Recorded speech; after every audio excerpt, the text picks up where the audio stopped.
Star और पायल की शादी का जश्न पूरे जोर शोर से चल रहा था। चारों तरफ खुशियों का माहौल था और सभी रिश्तेदार बहुत खुश थे। दोनों एक दूसरे को पसंद करते थे।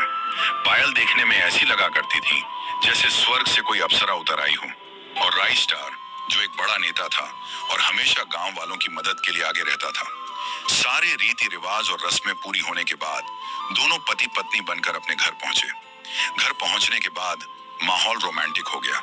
दोनों ने खूब मजे किए, बहुत मजाक किया और हंसे। थोड़ी देर बाद राई स्टार ने प्यार से पायल को बिस्तर पर बुलाया। पायल भी बिना किसी झिझक के खुशी खुशी चढ़ गई। अगली सुबह गांव में एक खूबसूरत सी धूप खिली। राई स्टार और पायल अभी भी गहरी नींद में थे। तभी अचानक पायल हड़बड़ाते हुए बिस्तर से उठी और तेजी से नीचे की ओर भागी। सीधे बाथरूम में पहुंचकर पायल को अचानक उल्टियां होने लगी। जब उल्टियां बंद हुई तो पायल पल भर में ही सब कुछ समझ गई। उसके चेहरे पर एक बड़ी सी मुस्कान आ गई। वह तुरंत बाथरूम से बाहर आई। उसने उत्साह से राई स्टार को यह खुशखबरी बताई। राई सुनो, एक बहुत अच्छी खबर है। मैं माँ बनने वाली हूँ। जल्द ही हमारा घर बच्चे के रोने की आवाजों से गूंजने लगेगा। ये सुनते ही राई स्टार भी बहुत खुश हो गया। उसे भी अपने बिजनेस विरासत को संभालने के लिए एक बेटा चाहिए था। कुछ महीनों बाद उनके घर में सचमुच एक बेटा पैदा हुआ। वह काफी नटखट और बहुत ही खूबसूरत था। दोनों ने प्यार से उसका नाम चिंटू रखा। समय तेजी से बीता और चिंटू देखते ही देखते और बड़ा हुआ। राई स्टार पढ़ाई के लिए चिंटू को लंदन भेजने का इंतजाम किया। चिंटू एक बड़ी कार में बैठ गया और वह एयरपोर्ट के लिए रवाना हो गया। पायल और राई स्टार की आंखें नम थीं। कुछ दिनों बाद राई स्टार के भी जाने का समय आ गया। उसने पायल से कहा, पायल, मैं चुनाव के चलते एक जरूरी काम से दूसरे गांव जा रहा हूँ। वहां मुझे कुछ प्रदर्शन और मीटिंग्स करनी है। मैं जल्द ही लौटूंगा, तब तक तुम अपना पूरा ख्याल रखना। और फिर राई स्टार अपने आदमियों के साथ जीप में बैठकर चुनाव लड़ने के लिए चला गया। अब पायल से उसका बेटा और पति दोनों दूर हो चुके थे। राई स्टार अपने आदमियों के साथ फुरफुरी नगर गांव के अंदर चुनाव प्रचार के लिए पहुंचा हुआ था। वहां पहुंचकर उसने लोगों की भीड़ के सामने भाषण दिया।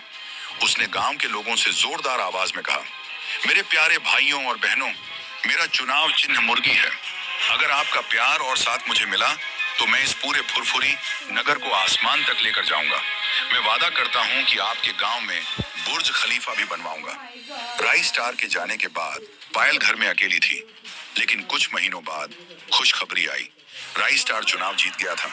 वह फुरफुरी नगर का नया नेता बन गया था। जीत की खुशी में वह पूरी तरह से लोगों के प्यार और भीड़ के बीच घुल मिल गया था। अब राई स्टार का पूरा ध्यान अपने करियर और राजनीति पर था। वह केवल गांव का नेता बनकर नहीं रहना चाहता था।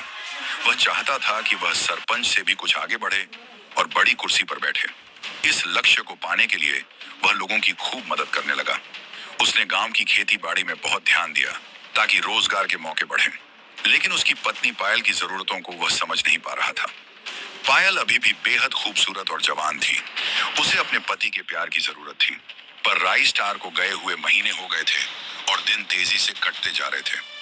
इस अकेलेपन में पायल की जवानी और खूबसूरती निखरती जा रही थी। पायल का जो जवान शरीर था वह अब उसे काटने के लिए दौड़ता था और उसकी हवस उसे अंदर ही अंदर खाने के लिए दौड़ रही थी। एक दिन एक भंगार खरीदने वाला लड़का, जिसका नाम रमेश था, जो पहली बार अपने ट्रक को लेकर पायल के घर के सामने आवाज लगाने लगा। सुनो सुनो रे भैया भाभियों, आपकी गली में रमेश भंगार वाला आ चुका है। जल्दी अपने घरों से भंगार, बाटली, टायर जो कुछ भी हो लेकर